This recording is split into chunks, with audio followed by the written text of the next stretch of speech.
नमस्कार दोस्तों, स्वागत है आप सभी का एक बार फिर से वेबटेक क्लासेस में।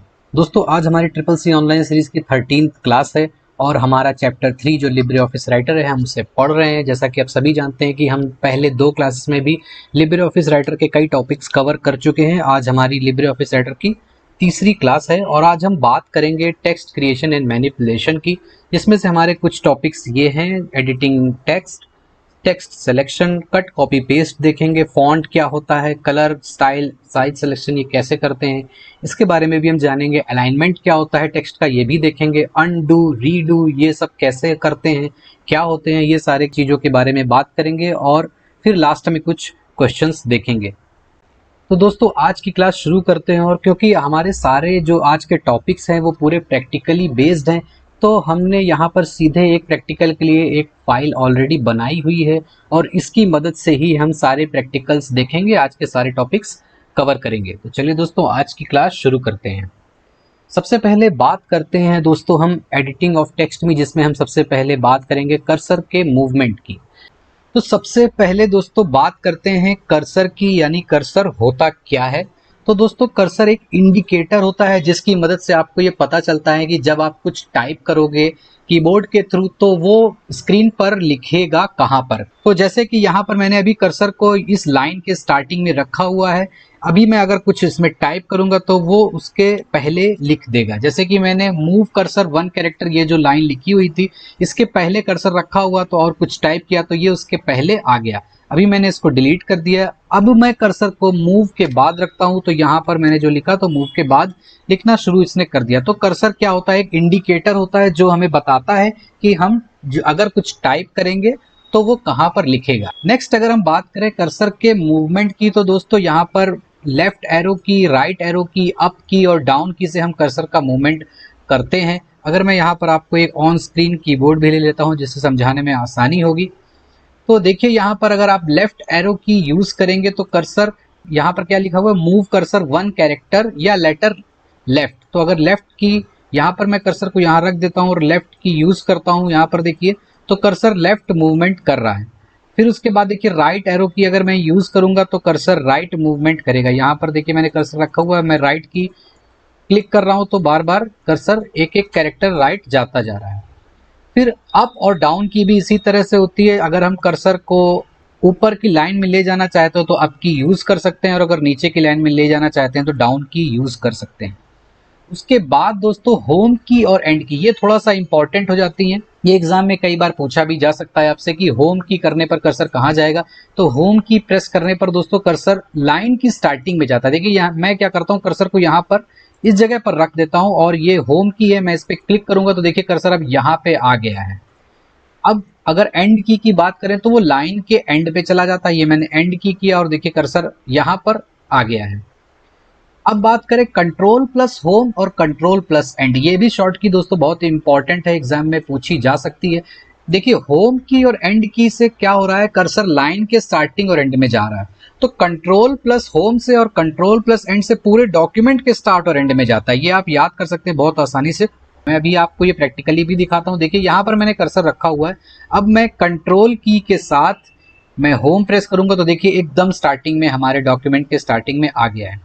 अब मैं कंट्रोल की के साथ एंड प्रेस करूंगा तो देखिए हमारा जो कर्सर है वो एकदम लास्ट में यहाँ पर आ चुका है।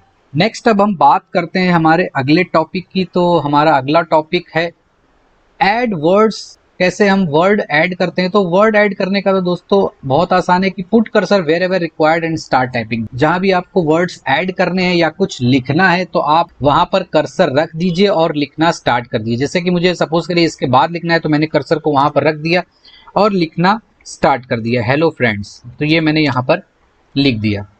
उसके बाद अगर हमें बात करें कि डिलीट करना है या रिमूव करना है कैरेक्टर्स या वर्ड्स को, तो यहाँ पर हमें कुछ और शॉर्ट कीज देखने को मिलती हैं। मैं एक एक करके इसको भी डिस्कस करता हूँ। सबसे पहले बैक स्पेस की। तो बैक स्पेस की दोस्तों ये है, आपको कीबोर्ड पर भी कुछ इसी पोजीशन पर देखने को मिलेगी और मोस्ट प्रोबेबली आपके की पर बैक स्पेस लिखा भी हुआ होगा। हालांकि ऑन स्क्रीन कीबोर्ड पे यहाँ पर बैक स्पेस लिखा नहीं हुआ है। बैक स्पेस करने से दोस्तों कर्सर के लेफ्ट साइड में जो कैरेक्टर्स होते हैं वो एक एक करके डिलीट हो जाते हैं। जैसे कि मैं अभी कर्सर को यहाँ पर रखता हूँ लेफ्ट के राइट साइड में। अब मैं बैक स्पेस प्रेस करूंगा तो देखिए यहाँ पर एक एक करके कैरेक्टर एक एक करके डिलीट होते जा रहे हैं।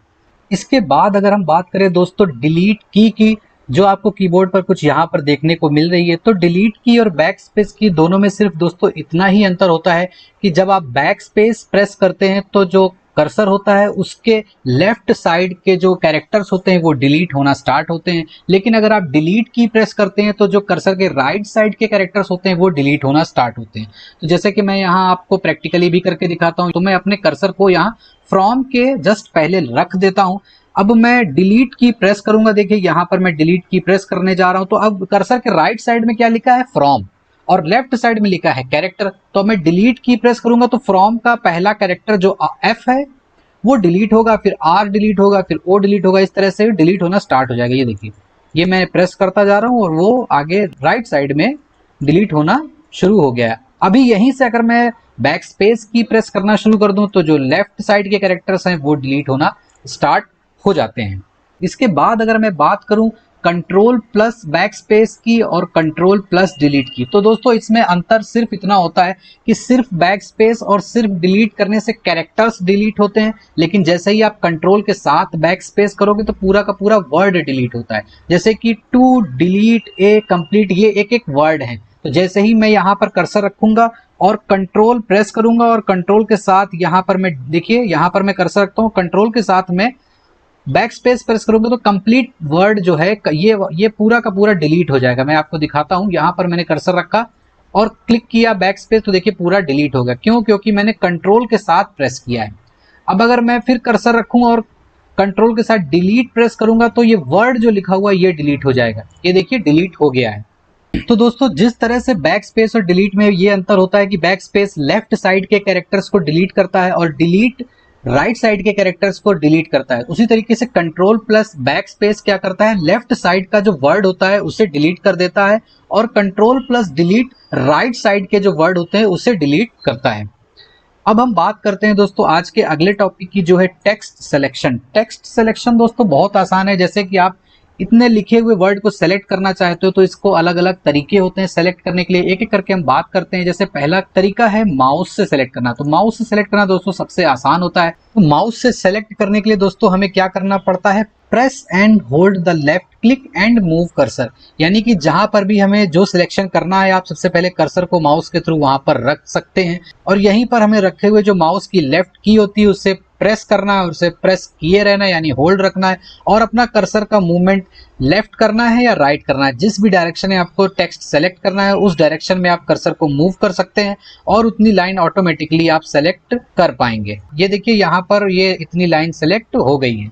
अब अगर हम बात करें कीबोर्ड से सिलेक्शन की, तो कीबोर्ड से सिलेक्शन के लिए दोस्तों हमें शिफ्ट की यूज करनी होती है और उसके बाद हम लेफ्ट या राइट एरो की यूज करके हम वर्ड्स को या टेक्स्ट को सेलेक्ट कर सकते हैं। इसके लिए मैं आपको प्रैक्टिकली दिखा देता हूं। यहाँ पर मैंने ऑन स्क्रीन कीबोर्ड यूज कर रहा हूं और अपने कर्सर को मैं यहाँ पर रख देता हूँ। वेब टेक क्लासेस के जस्ट पहले मैंने यहाँ पर रखा हुआ है। अब मैं शिफ्ट की यूज करूंगा और देखिए मैं यहाँ पर लेफ्ट एरो की यूज कर रहा हूँ और जैसे जैसे मैं क्लिक करता जा रहा हूँ कैरेक्टर वाइज सिलेक्शन होता जा रहा है। अगर मैं यहाँ पर वापस से कर्सर रख के राइट की प्रेस करूंगा, राइट एरो की प्रेस करूंगा, तो देखिए राइट साइड में सिलेक्शन होने लगेगा। इसके साथ अगर दोस्तों आप अप की प्रेस करेंगे तो आप ऊपर की लाइन सेलेक्ट करेंगे या फिर आप डाउन की प्रेस करेंगे तो आप नीचे की लाइन सेलेक्ट कर पाएंगे।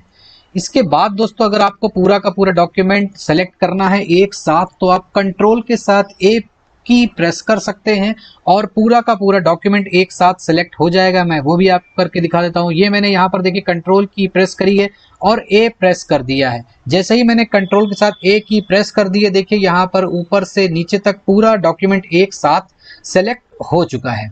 तो ये तो था दोस्तों टेक्स्ट सिलेक्शन की बात। अब हम बात करते हैं आज के अगले टॉपिक की, जो है cut, copy and paste. Cut, copy and paste में दोस्तों यहाँ पर आपको कुछ शॉर्ट कीज भी देखने को मिलती हैं। आप इन शॉर्ट कीज को जरूर से नोट डाउन कर लीजिए, ये एग्जाम में बहुत ज्यादा पूछी जाती हैं। जैसे अगर आपको कोई टेक्स्ट कट करना है तो कंट्रोल प्लस एक्स, कॉपी करना है तो कंट्रोल प्लस सी और अगर उसे पेस्ट करना है तो कंट्रोल प्लस वी। अब हम बात करते हैं कि कट, कॉपी, पेस्ट होता क्या है। तो सबसे पहले मैं आपको ये बताऊं, कट या कॉपी या पेस्ट करने से पहले आपको उतना टेक्स्ट सेलेक्ट करना पड़ेगा, और सेलेक्ट कैसे करना है वो मैंने आपको यहाँ पर उसका तरीका ऑलरेडी बताया हुआ है, माउस के थ्रू या कीबोर्ड के थ्रू, या फिर उसकी शॉर्ट की भी आपको मैंने बताई है। अगर आपको पूरा सेलेक्ट करना है तो Ctrl+A कर सकते। अब मैं आपको एक एक करके कट कॉपी पेस्ट बता देता हूँ प्रैक्टिकली भी। तो कट का मतलब होता है दोस्तों, आप जितना भी टेक्स्ट एक पोजीशन से हटाकर दूसरी पोजीशन में ले जाना चाहते हैं तो उसे हम सबसे पहले कट करेंगे और फिर पेस्ट करेंगे। जैसे सपोज करिए मैं यहाँ पर हेलो फ्रेंड्स से लिखा हुआ है और मैं हेलो फ्रेंड्स यहाँ से हटा देना चाहता हूँ, तो मैं क्या करूंगा, उस टेक्स्ट को पहले सेलेक्ट कर लूंगा। देखिए मैं यहाँ पर माउस के थ्रू मैंने इतना टेक्स्ट सेलेक्ट कर लिया है, और मैं अब Ctrl+X जो हमारी शॉर्ट की है उसे यूज करूंगा। जैसे ही मैं यहाँ पर देखिए कंट्रोल के साथ X यूज करूंगा तो वो टेक्स्ट यहाँ से गायब हो गया है। अब सपोज करिए मुझे उसको यहाँ पर लिब्रे ऑफिस राइटर लिखा हुआ है, इसके जस्ट बाद यहाँ पर हेलो फ्रेंड्स लिखना है, तो मैं Ctrl+V कर दूंगा तो वो ऑटोमेटिकली यहाँ पर जो वहां से कट हुआ है टेक्स्ट वो यहाँ पर आ जाएगा। तो मैंने देखिए यहाँ पर कंट्रोल की प्रेस कर दी है और मैं V प्रेस करूंगा तो देखिए ये हेलो फ्रेंड्स वहां से हट के यहाँ पर आ गया है, यानी कि अब ये मैंने कट और पेस्ट कर दिया है। अब हम बात करते हैं कॉपी एंड पेस्ट की।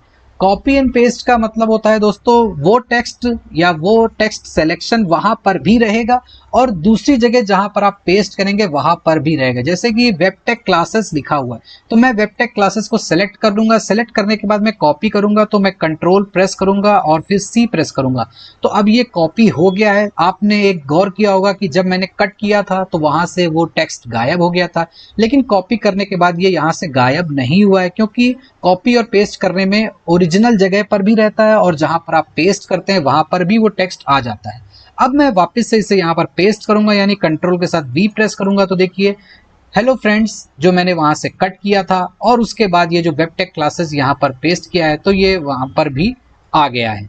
इसके अलावा दोस्तों आपको कट कॉपी पेस्ट के ऑप्शन माउस के राइट क्लिक पर भी देखने को मिल जाते हैं। जैसे कि मैं यहाँ पर कुछ टेक्स्ट सेलेक्ट कर लेता हूँ, उसके बाद माउस पे राइट क्लिक करूंगा और उसके बाद मुझे यहाँ पर कट कॉपी पेस्ट का ऑप्शन देखने को मिल रहा है। ये देखिए दोस्तों, मैं यहाँ पर आपको जूम करके भी दिखा देता हूँ। यहाँ पर आपको कट कॉपी और पेस्ट तीनों ही देखने को मिल जाते हैं और बगल में आपको उनकी शॉर्ट की भी लिखी देखने को मिलती है। आप माउस का यूज करके भी cut copy and paste same तरीके से, जैसे मैंने कीबोर्ड की शॉर्ट की के थ्रू बताया, वैसे माउस के थ्रू भी कर सकते हैं। अब हम बात करते हैं दोस्तों अगले टॉपिक की, जो है font, colour, style and size selection. तो दोस्तों अगर हम बात करें फॉन्ट की, साइज की, कलर की या स्टाइल की, तो ये सारी चीजें आपको दोस्तों यहाँ पर फॉर्मेटिंग टूल बार में देखने को मिलती हैं। मैं थोड़ा सा जूम करके भी आपको दिखा देता हूँ। यहाँ पर दोस्तों ये ध्यान दीजिए, ये फॉर्मेटिंग टूल बार में आपको यहाँ पर ये फॉन्ट भी देखने को मिल रहा है। यहाँ पर आप जो भी फॉन्ट यूज करना चाहते हैं यूज कर सकते हैं। बाय डिफॉल्ट ये देखिए लिबरेशन सेरिफ आपको फॉन्ट देखने को मिलता है और यहाँ से आप टेक्स्ट का साइज भी चेंज कर सकते हैं। उसके अलावा ये आपको स्टाइल देखने को मिल रही है, जिसमें डिफॉल्ट स्टाइल के अलावा टेक्स्ट बॉडी, टाइटल, सब टाइटल, हेडिंग 1 2 3 ये सारी स्टाइल्स भी आपको देखने को मिल जाती हैं। उसके बाद अगर बात करें कलर की, तो दोस्तों यहाँ पर देखिए फॉन्ट कलर का भी ऑप्शन आपको देखने को मिलता है। आपको कैसे कलर सेलेक्ट करना है वो भी मैं आपको बताता हूँ। सबसे पहले अगर आपको किसी टेक्स्ट में कोई कलर सेट करना है तो आपको उस टेक्स्ट को सेलेक्ट करना पड़ेगा। उस टेक्स्ट को सेलेक्ट करने के बाद यहाँ पर देखिए ये फॉन्ट कलर का ऑप्शन होता है, आप इसको सेलेक्ट करिए और जो भी कलर आप उसे देना चाहते हैं आप वो कलर सेलेक्ट कर सकते हैं और फॉन्ट का वो कलर ऑटोमेटिकली चेंज हो जाएगा। उसके बाद अगर बात करें यहाँ पर साइज चेंज करने की, तो देखिए मैं यहाँ पर इतना टेक्स्ट सेलेक्ट करता हूँ और उसके बाद मैं ये इसका साइज डिक्रीज कर देता हूँ या इंक्रीज कर देता हूँ। सपोज करिए मैं यहाँ पर इसको इंक्रीज 24 कर देता हूँ, तो ये देखिए यहाँ पर इसका साइज इंक्रीज हो गया है। अब अगर मैं फॉन्ट भी चेंज करने की बात करूँ तो यहाँ पर मैंने देखिए ये फॉन्ट सेलेक्ट किया इस लेटर को, उसके बाद मैं कोई और फॉन्ट सेलेक्ट कर लेता हूँ, तो ये देखिए मैंने इस पर सेलेक्ट किया और देखिए इसका लिखने का जो तरीका है वो चेंज हो गया है। तो हमने दोस्तों फॉन्ट, साइज, कलर और स्टाइल ये सारी चीजें देख ली हैं। ये सारी चीजें हमें फॉर्मेटिंग टूल बार में देखने को मिल जाती हैं। इसके बाद अगर हम बात करें कुछ और सेटिंग्स की, जैसे कि बोल्ड, इटैलिक या अंडरलाइन के जो एग्जाम में बहुत पूछे जाते हैं, तो बोल्ड की जो शॉर्ट की होती है दोस्तों Ctrl+B होता है। जैसे ही आप किसी टेक्स्ट को सेलेक्ट करके Ctrl+B एक साथ प्रेस करते हैं वो टेक्स्ट बोल्ड हो जाता है। जैसे कि मैंने यहाँ पर इतना टेक्स्ट सेलेक्ट कर लिया है और मैं यहाँ पर Ctrl+B प्रेस करूंगा तो देखिए यहाँ पर आप वो टेक्स्ट जो है वो बोल्ड हो चुका है। इटैलिक का मतलब होता है दोस्तों वो टेक्स्ट थोड़ा सा इंक्लाइंड होता है और इसकी शॉर्ट की होती है Ctrl+I। तो मैं यहाँ पर थोड़ा सा टेक्स्ट सेलेक्ट कर लेता हूँ और उसके बाद यहाँ पर फ्रॉम फॉर्मेटिंग, ये जो इतना टेक्स्ट है मैंने सेलेक्ट कर लिया है और मैं कंट्रोल के साथ आई प्रेस करूंगा तो ये देखिए थोड़ा सा इंक्लाइन हो गया है, इसे इटैलिक कहते हैं। अब अगर आपको किसी टेक्स्ट को अंडरलाइन करना है तो दोस्तों उसकी शॉर्ट की होती है Ctrl+U। जैसे कि इतना टेक्स्ट आपको यहाँ पर अंडरलाइन देखने को मिल रहा है। अब अगर सपोज करिए मुझे यहाँ पर इतना टेक्स्ट अंडरलाइन करना है तो पहले मैं उतना टेक्स्ट सेलेक्ट कर लूंगा, उसके बाद कंट्रोल के साथ U प्रेस करूंगा तो देखिए यहाँ पर वो टेक्स्ट है वो अंडरलाइन हो चुका है। साथ ही दोस्तों आपको ये सारे ऑप्शन फॉर्मेटिंग टूल बार में भी देखने को मिल जाते हैं। मैं यहाँ पर आपको जूम करके थोड़ा सा दिखा देता हूँ। ये देखिए दोस्तों यहाँ पर ये B है यानी कि ये बोल्ड करने की जो आइकन है वो बना हुआ है, ये I है यानी कि आप इसको प्रेस करके इटैलिक कर सकते हैं और ये U के नीचे आपको एक लाइन दिखती है यानी कि अंडरलाइन का आइकन है। तो ये सारे ऑप्शन आप फॉर्मेटिंग टूल बार के थ्रू भी यूज कर सकते हैं। तो दोस्तों आज का हमारा अगला टॉपिक है अलाइनमेंट ऑफ टेक्स्ट। दोस्तों अलाइनमेंट 4 तरह का होता है, या तो आप टेक्स्ट को लेफ्ट अलाइन कर सकते हो या तो आप उसको राइट अलाइन कर सकते हो। जैसे कि यहाँ पर ये जो टेक्स्ट है ये लेफ्ट की ओर से लिखा हुआ है तो इसे लेफ्ट अलाइनमेंट कहते हैं, और अगर आप राइट की तरफ से लिखना चाहते हो तो उसे राइट अलाइनमेंट कहते हैं। अगर आप टेक्स्ट को सेंटर पे लिखना चाहते हो तो उसे सेंटर अलाइनमेंट कहते हैं और इसकी शॉर्ट की होती है Ctrl+L लेफ्ट अलाइनमेंट के लिए। राइट अलाइनमेंट के लिए शॉर्ट की होती है Ctrl+R और सेंटर अलाइनमेंट के लिए जो शॉर्ट की होती है वो Ctrl+E होती है। और उसके बाद हमें जो चौथा अलाइनमेंट देखने को मिलता है वो है जस्टिफाइड अलाइनमेंट और उसकी शॉर्ट की होती है दोस्तों Ctrl+J। अब लेफ्ट, राइट और सेंटर तो आपको मैं समझता हूँ कि बहुत इजीली समझ में आ गए होंगे। थोड़ा सा कंफ्यूजन हुआ होगा कि जस्टिफाइड और लेफ्ट अलाइनमेंट में क्या डिफरेंस होता है। तो उसके लिए दोस्तों मैंने यहाँ पर देखिए एक टेक्स्ट लिखा हुआ है। अगर आप ध्यान दें तो यहाँ पर जो लेफ्ट लाइन है, आपको जो वर्टिकल लाइन देखने को मिलती है वो एकदम स्ट्रेट है, स्ट्रेट पूरे लेटर्स एक साथ लगे हुए हैं। लेकिन अगर आप इसमें राइट साइड गौर करेंगे तो थोड़ा सा जिगजैग मोशन में आपको ये लेटर्स देखने को मिल जाते हैं। इसकी वजह ये है कि ये हमने जो अलाइनमेंट सेलेक्ट कर रखा है वो अभी लेफ्ट है। लेकिन अगर मैं पूरे टेक्स्ट को सेलेक्ट कर लूं और उसके बाद Ctrl+J यानी कि जस्टिफाइड अलाइनमेंट कर दूं तो आप ध्यान देंगे कि अब ये जो पैराग्राफ है ये दोनों तरफ से पूरा सिमिलर हो गया है और लेफ्ट साइड और राइट साइड दोनों ही पूरी तरीके से जस्टिफाइड हो गई हैं। यहाँ पर हमें किसी भी तरह से जिगजैग ऑफ टेक्स्ट देखने को नहीं मिल रहा है। दोस्तों ये अलाइनमेंट के ऑप्शन हमें फॉर्मेटिंग टूल बार में भी देखने को मिल जाते हैं। मैं यहाँ पर थोड़ा सा आपको जूम करके दिखा देता हूँ। ये देखिए यहाँ पर हमें लेफ्ट अलाइनमेंट का ऑप्शन देखने को मिलता है। यहाँ पर हमें सेंटर, राइट और जस्टिफाइड अलाइनमेंट के भी आइकन्स देखने को मिल जाते हैं। तो दोस्तों आज की क्लास का लास्ट टॉपिक है अनडू और रीडू। अनडू का दोस्तों मतलब होता है आपने जो भी कमांड दी है या जो भी चेंजेस किए हैं अपनी फाइल में उसे आप रिवर्ट करना चाहते हो तो आप अनडू कमांड यूज करते हो, और अगर आप उन्हीं चेंजेस को दोबारा से करना चाहते हो तो आप रीडू कमांड यूज करते हो। इन दोनों की शॉर्ट की भी दोस्तों आपको यहाँ पर देखने को मिल रही है, Ctrl+Z और Ctrl+Y अनडू और रीडू की शॉर्ट की होती है। अभी मैं आपको एग्जाम्पल के थ्रू भी बताने की कोशिश करता हूँ। यहाँ पर देखिए दोस्तों ये कुछ 3 लाइन लिखी हुई है। मैं एक एक करके इनमें कोई कमांड दूंगा। सपोज करिए मैं इस टेक्स्ट को बोल्ड कर देता हूँ, इतने टेक्स्ट को मैंने बोल्ड किया, फिर दूसरे टेक्स्ट को मैं दूसरी लाइन को इटैलिक कर देता हूँ और यहाँ पर मैं इस लाइन को अंडरलाइन कर देता हूँ। अब मुझे एक एक करके इन कमांड्स को अगर रिवर्ट करना है तो मैं यहाँ पर अनडू कमांड का यूज करूंगा। तो मैं Ctrl+Z यूज करूंगा तो ये जो हमने अंडरलाइन किया था वो देखिए नॉर्मल टेक्स्ट में कन्वर्ट हो गया है, और फिर उसके बाद दोबारा मैं प्रेस करूंगा अनडू कमांड तो ये जो इटैलिक था वो भी नॉर्मल टेक्स्ट में कन्वर्ट हो गया है, और फिर वो जो बोल्ड था वो भी देखिए नॉर्मल टेक्स्ट में कन्वर्ट हो चुका है। अब अगर हम इन्हीं कमांड को दोबारा अप्लाई करना चाहते हैं तो मैं कंट्रोल के साथ Y प्रेस करूंगा तो वो बोल्ड हो गया और ये इटैलिक हो जाएगा और ये अंडरलाइन हो जाएगा। तो ये तो था दोस्तों अनडू एंड रीडू। आज की क्लास में दोस्तों इतना ही है। अब हम बात कर लेते हैं आज के क्वेश्चंस की। आपको इन क्वेश्चंस के आंसर्स हमें कमेंट बॉक्स में बताने हैं। अगली क्लास में हम इनके सही आंसर्स आपको बताएंगे। पहला क्वेश्चन है दोस्तों राइट शॉर्ट की of cut copy and paste command. Cut copy and paste command की जो शॉर्ट की मैंने आपको बताई इस वीडियो में, आपको वो शॉर्ट की बतानी है। दूसरा क्वेश्चन है दोस्तों राइट शॉर्ट की ऑफ अनडू एंड रीडू। तो अनडू और रीडू की भी आपको शॉर्ट की बतानी है। तीसरा और चौथा क्वेश्चन दोस्तों ट्रू एंड फॉल्स की कैटेगरी में आपको बताना है default font in Libre Office is Arial. Libre Office में एरियल डिफॉल्ट फॉन्ट होता है, ये ट्रू है या फॉल्स ये आपको बताना है। चौथा और आखिरी क्वेश्चन है दोस्तों, control plus C is the short key for centre alignment. अगर आपको सेंटर अलाइनमेंट करना है तो उसकी शॉर्ट की कंट्रोल प्लस सी होती है। ये ट्रू है या फॉल्स, ये आपको बताना है। क्लास खत्म करने से पहले दोस्तों हम पिछली क्लास में पूछे गए क्वेश्चंस के आंसर्स भी आपको बता देते हैं। पहला क्वेश्चन पूछा था short key for print preview, तो उसकी शॉर्ट की होती है दोस्तों control plus shift plus O. दूसरा क्वेश्चन पूछा था दोस्तों पीडीएफ का फुल फॉर्म, तो पीडीएफ का फुल फॉर्म होता है दोस्तों पोर्टेबल डॉक्यूमेंट फॉर्मेट। तीसरा क्वेश्चन था दोस्तों save as option saves the changes in current file, तो दोस्तों ये फॉल्स है। और चौथा क्वेश्चन पूछा था control plus O is the short key for printing the document, तो ये भी दोस्तों फॉल्स है। आज की क्लास में दोस्तों इतना ही। अगर आपको ये क्लास पसंद आई हो तो वीडियो को लाइक जरूर कीजिए और हमारे चैनल को अभी तक सब्सक्राइब नहीं किया है तो उसे सब्सक्राइब जरूर कीजिए। थैंक यू दोस्तों, थैंक यू फॉर वॉचिंग।